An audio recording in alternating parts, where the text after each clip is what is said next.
Hello, this is Charles Smith, and I was a former Dancing Illini ballroom club member, and I had competed in at least five of their college level amateur competitions in what they used to be called ballroom dance competitions, but now they call it Dancesport, competitive ballroom dancing. So, so, so, assuming that you signed up for a college level dance sport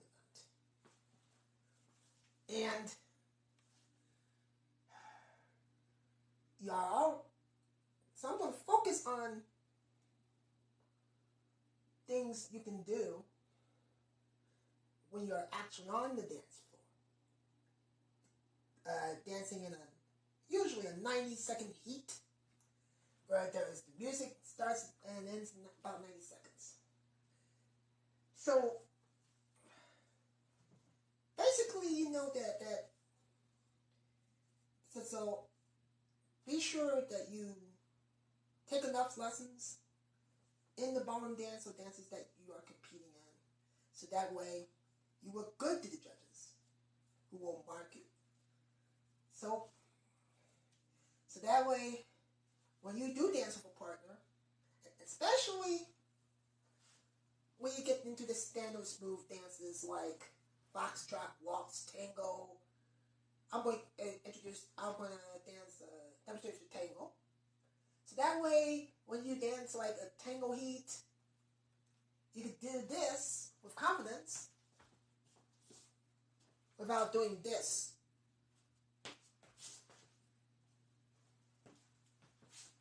Look down the floor. Big no-no. Big no-no to look at the floor instead of looking at your partner. Because what the judges will see is togetherness as a couple. Especially when you do smooth or standard dances like tango, waltz, foxtrot.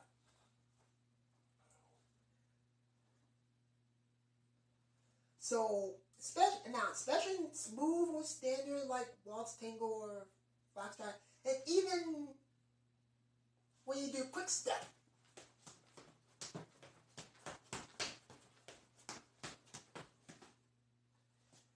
be sure that the frame is good. So, you have good dance frame like this, depending on the style of dance that is.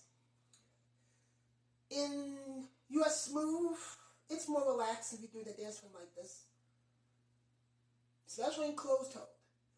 International style or international standard, the bar is raised. So when you do quick step, foxtrot, waltz, or tango in this style, the frame is very important. And especially when you do turns, you have to keep the frame. You can't do like this. No, can't do like that. So keep the dance frame. No matter if you're turning or progressing, you keep the frame.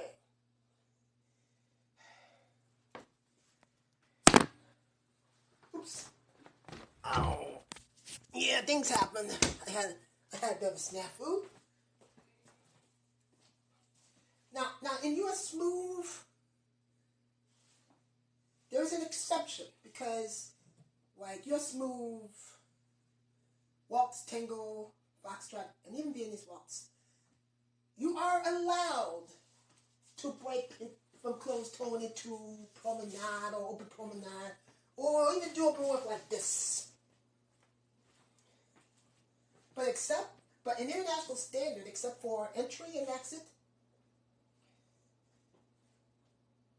you cannot break it. You cannot break dance hold. If you do, the judges are going to mark you down, big time.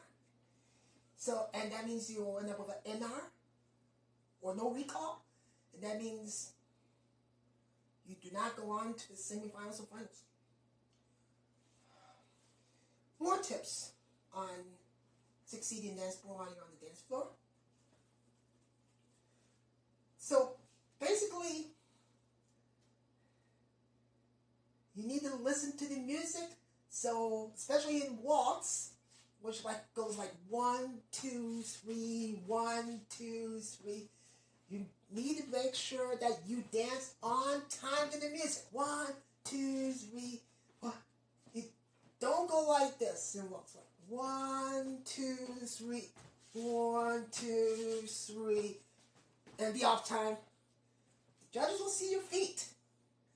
And if try to get back on time if you go off time. Your partner, if you mess up on the timing like this, it's going to back lead you. That means back leading is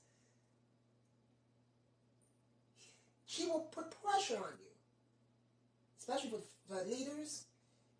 So now I realize it's basically in ballroom dance competitions in college, they are opening out. So they are, at the start, ballroom dance competitions were only a male-female relationship as a couple. Now, they have leeway for same-sex couples on the dance floor, especially ladies. And especially those who are transgender, bisexual, queer, things like that. And I realized on YouTube they also have Dancesport competitions for LGBTQ people. I actually watched the all LGBTQ International Latin competition on YouTube, where they had same-sex couples who were women. But let's get back to it. So be sure to be on time to the music. And so basically, try to not mess up on the time measure. And it doesn't matter if it's smooth standard or even if you do Latin and rhythm, like the cha-cha-cha.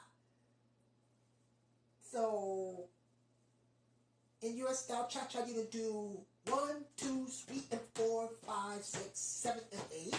Or international Latin, you focus on the 2. 2, 3, 4, and 1. 2, 3, 4, and 1.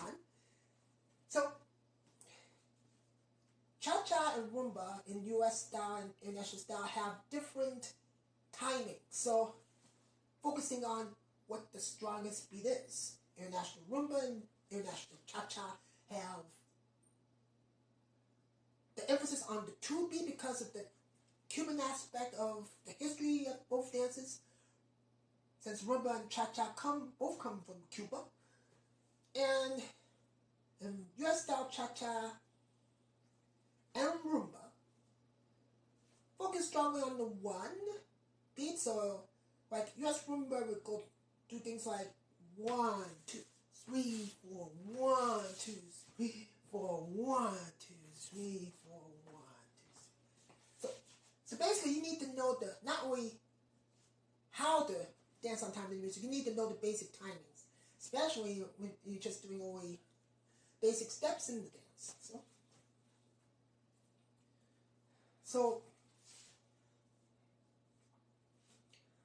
And like social dance, when you compete with a partner, make sure you dance to the level of your partner. So basically, if the follower only knows like bronze level cha-cha-cha,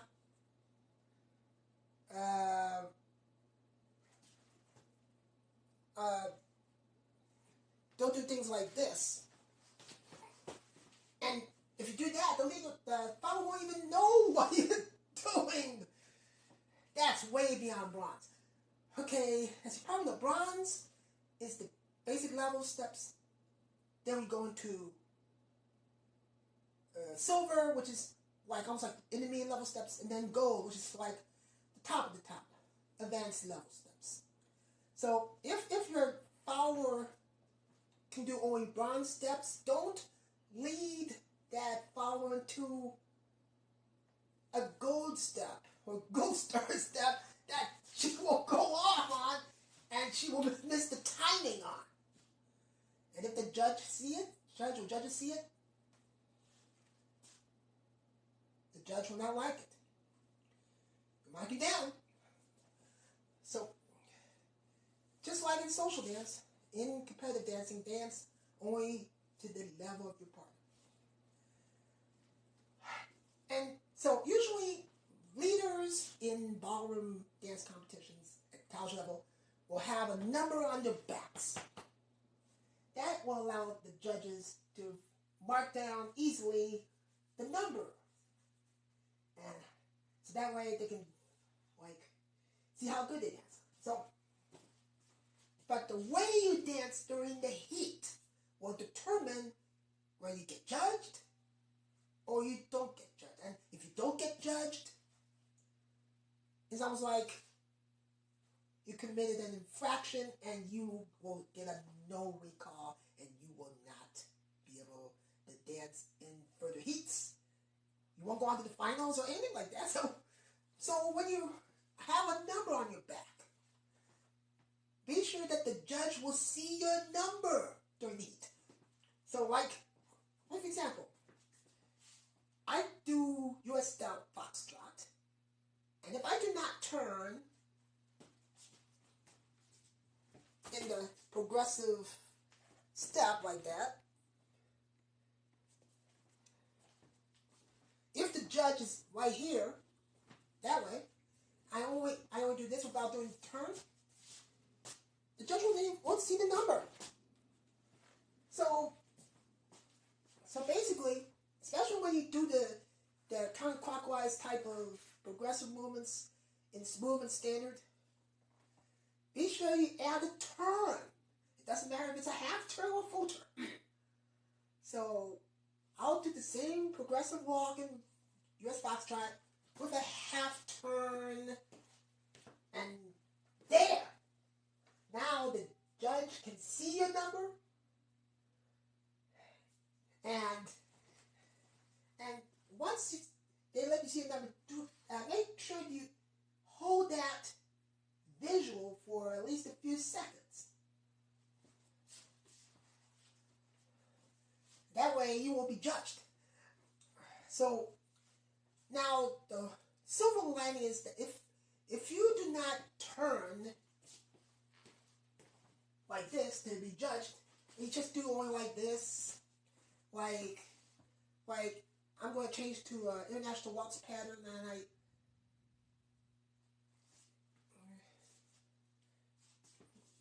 I do like this.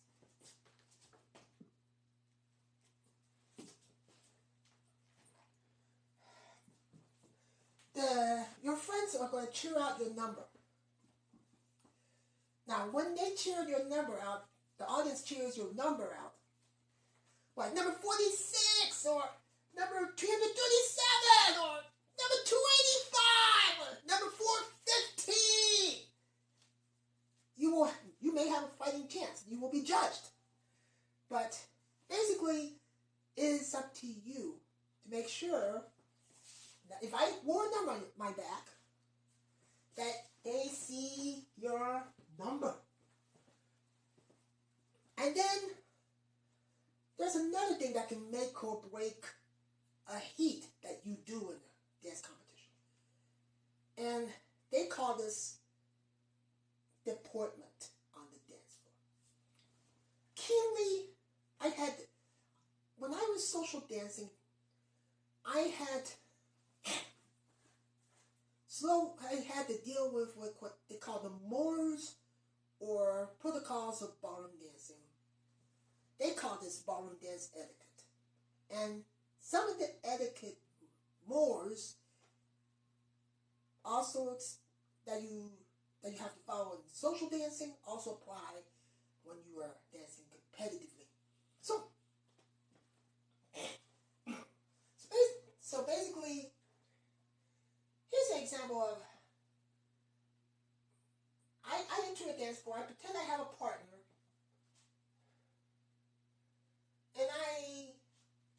and and I'm going to do like I'm called onto the dance floor, and they're going to do a Latin hustle, and I have my partner and I go like this.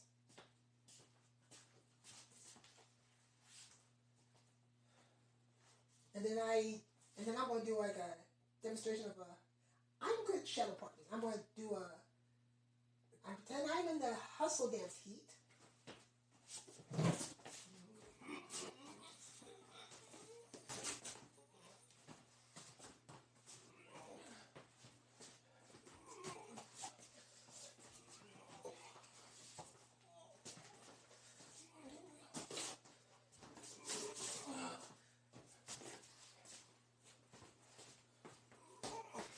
And I finish my heat in the hustle. And then, as I walk out of the dance floor with my partner, I go like this.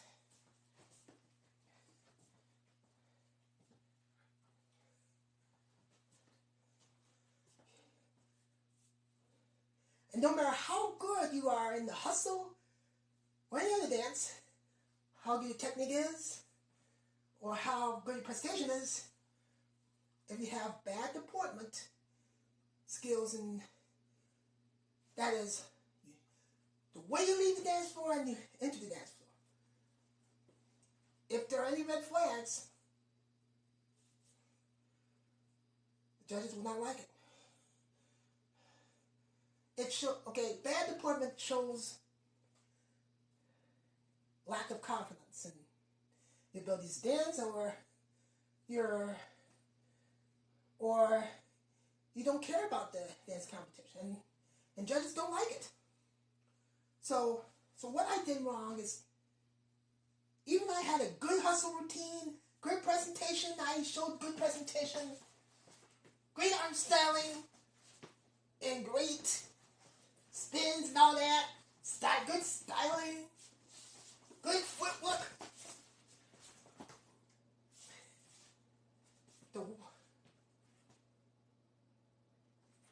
As I deported the partner off the dance floor, I looked at the floor. Big no. You can't do that. Here is the right way. I would enter the dance floor. I'm going to do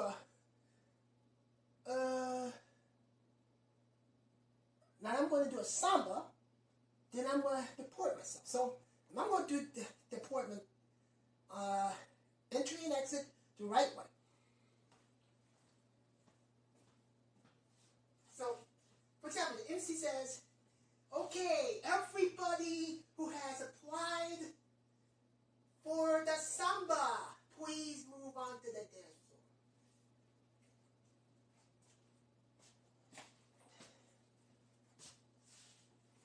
I do a spin.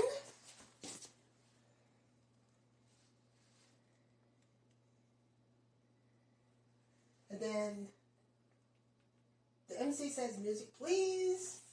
I do my samba.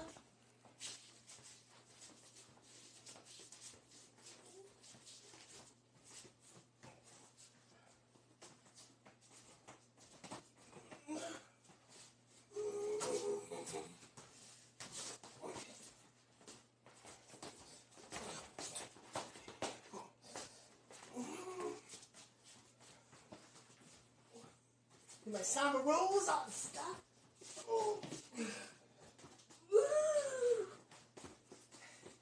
Roll out the arms. Crosses.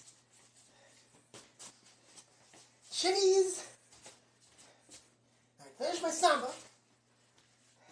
MC says, thank you, dancers. I carry my partner on his arm and graciously go off the floor.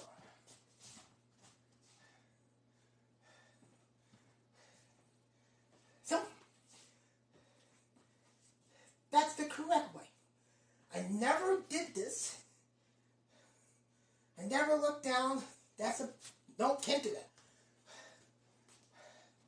So basically, another way you can please the judges, by way of deployment on the dance floor.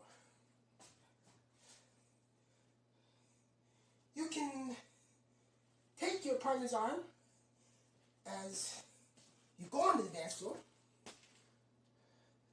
release into her solo spin and my solo spin, and go into position. At the end of the dance, when the music's over, it's alright to pass her from my solo spin, do a bow, and then go into shadow position. The partner will be in front of me. I have my right shoulder on the partner's right shoulder, and then I walk the partner away.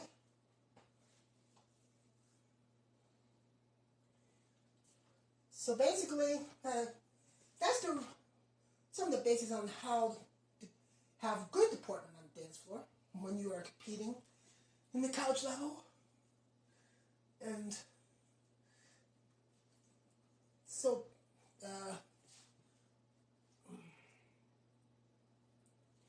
and then there's another mistake.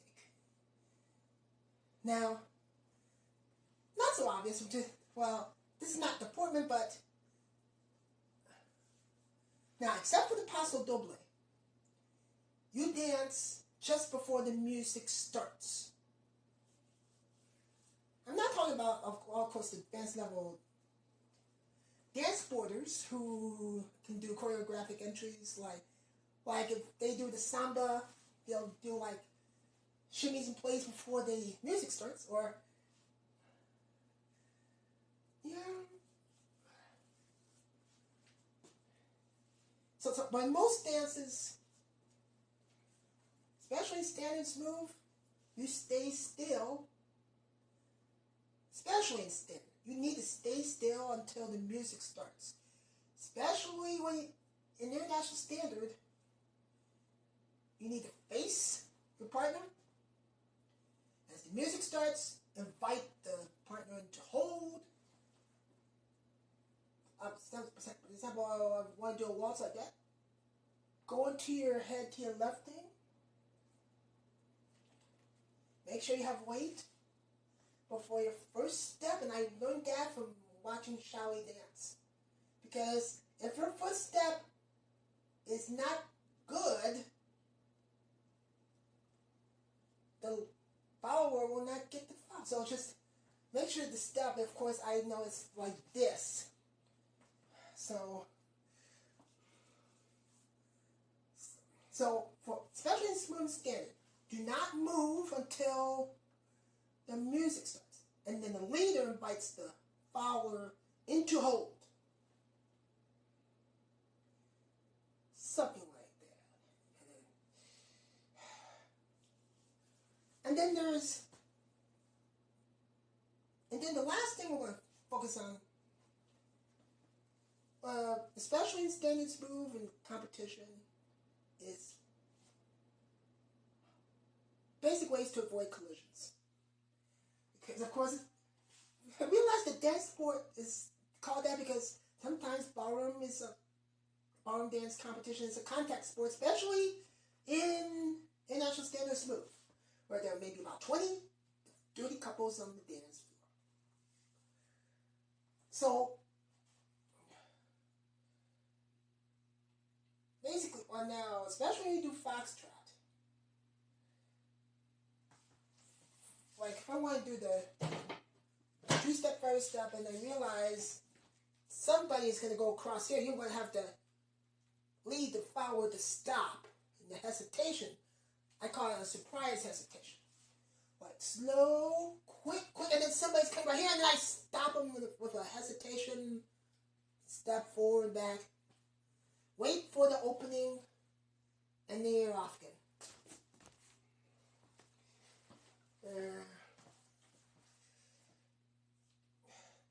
Especially in waltz, if you want to do a progressive step and you cannot do it because someone's in the way, like I want to do a whisk, and I want to do tricycle promenade, like this, but I can't do it because someone is in the way. I can do like a, for example, natural spin turn like this, and then go on. You have an opening to the chasse de promenade, so it'll be like 1, 2, 3, 1, 2, 3. So it's 1, 2, 3. Natural spin, turn, and then chasse from promenade.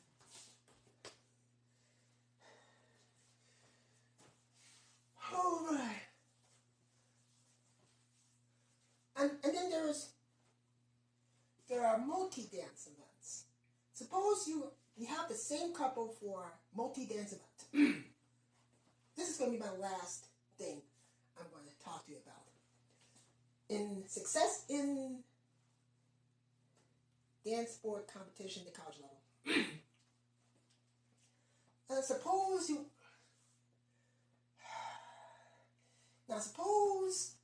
your couple is dancing in cha-cha, rumba, paso doble. So, basically, of course, you know, when you deport your partner and yourself on the dance floor, you have to prepare for the cha-cha. You have to prepare for the character of the dance, which is like flirtatious and all that stuff, 4 in 1, or give and take things. But when the cha-cha dance is over and the music stops, you have to quickly have your mindset and visualize quickly, because you're saying the cha-cha-cha is over. Get ready for the character of the rumba, which is dance of love. So you deport your partner like past that partner on the other side, and then go like that, and do not move until the music starts. The rumba is the dance of love, so invite her to dance, go into hold, and you do all your New Yorkers, your stretches, your Cuban breaks, your rumba walks, your stretches, more stretches, all this stuff. You portray the character dancing. Now, once that is done and the rumba music ends, you have to do the same thing to your partner. Bring it to the other side, and you have to do another visualization. Forget rumba. Rumba's over. Now you have a new mindset. You have to do it quickly. Paso dobles. So you have to think matador. Just before the music starts, think flamenco, think bailador, think bullfight. Just before you do the actual paso doble. And when the paso doble is over, assuming that you're going to do a favorite ending stretch called the highlight, like this,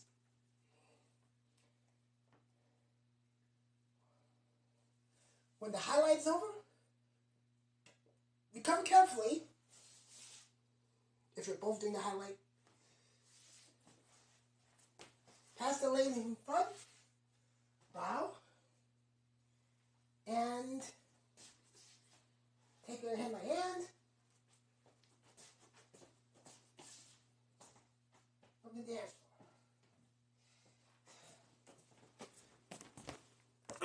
floor. So basically that is my pointers on, not all the pointers on how to be successful in a college level dance sport environment when you're actually on the dance floor. There will be some more tutorials on this,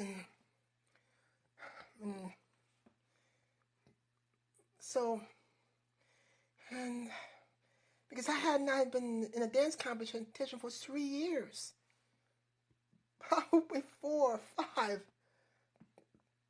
I should get back.